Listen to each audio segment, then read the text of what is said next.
Political family का कोई ना हो, जैसे आपने बाकियों के बारे में कहा, ये सामने कारी शोएब है, सामने राजेश जी हैं, और हमारे इस बार पिछले बार सबसे ज़्यादा नौजवानों को हमने टिकट दिया था जो हमारे परिवार के भी नहीं थे, और सब चुनाव जीत के हैं।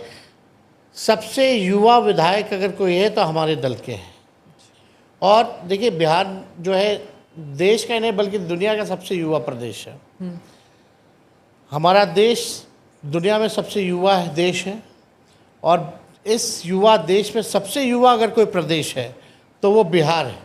ऑलमोस्ट नियर अबाउट 60% युवा है, और हम दिल से चाहते हैं कि युवा जो है आगे बढ़े, राजनीति में आए, डिसीजन मेकिंग में आए, पॉलिसी मेकिंग में आए, ये हम दिल से चाहते हैं। और एक गैप भी हो गया ना, जनरेशन गैप भी हो गया। तो अगर नए पीढ़ी के लोग आएंगे और जिनकी सबसे ज़्यादा आबादी 60% है, तो उनकी समस्याओं को और बेहतर ढंग से वो जान पाएंगे और निदान कर पाएंगे। अब आगे का जो ज़माना है वो पूरा टेक्नोलॉजी और एआई का ज़माना आने वाला है, वो आप भी जान रही हैं। अब नीतीश जी को ये बातें नहीं समझ में आती, नीतीश जी को मोबाइल भी समझ में नहीं आता। अगर मोबाइल फ़ोन अगर आप रख लें मीटिंग में, तो उनके दिमाग में केवल एक ही बात आता कि मोबाइल जो है इसके वजह से दुनिया 10 साल में ख़त्म हो जाएगी। ये उनकी सोच है। वो भले कुछ क्या कह के बोलते हैं वो अलग कारण है, लेकिन ज़माना जो आने वाला है that is totally dependent on technology, AI, जो हमारा फ्यूचर होने वाला है। तो उसको समझने वाला जो नई पीढ़ी है, अगर वो लोग अगर पॉलिसी मेकिंग में, डिसीजन मेकिंग में आए, तो हमको लगता है कि इससे बेहतर क्या होगा।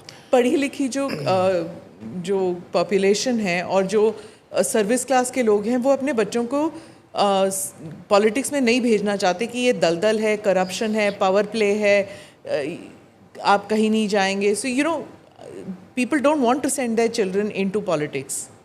No, I don't think so. No? Not in my state it is like that.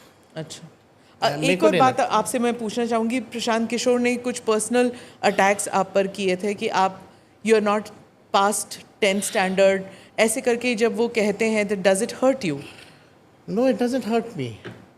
Degree लेकर के ही आप जो है सब क्वालिटी आ जाए, ऐसा नहीं है। प्रैक्टिकल लाइफ में भी आपने बहुत चीज़ें देखी हैं, उसका भी एक्सपीरियंस, तजुर्बा जो है वो काम आता है। And I was a sports person. हम तो क्रिकेटर थे, तो इसकी बात वो नहीं करेंगे। लेकिन डिग्री की अगर बात आती तो प्रधानमंत्री 11 साल से प्रधानमंत्री हैं, उनका क्या डिग्री है आज तक देश के लोगों को मालूम ही नहीं है। फिर उन्होंने कभी आपके बारे में ऐसे नहीं कहा? लेकिन हमारे ऊपर आ रहा है तो हम तो उदाहरण देंगे ना, जो सर्वोच्च पद पे बैठा हो।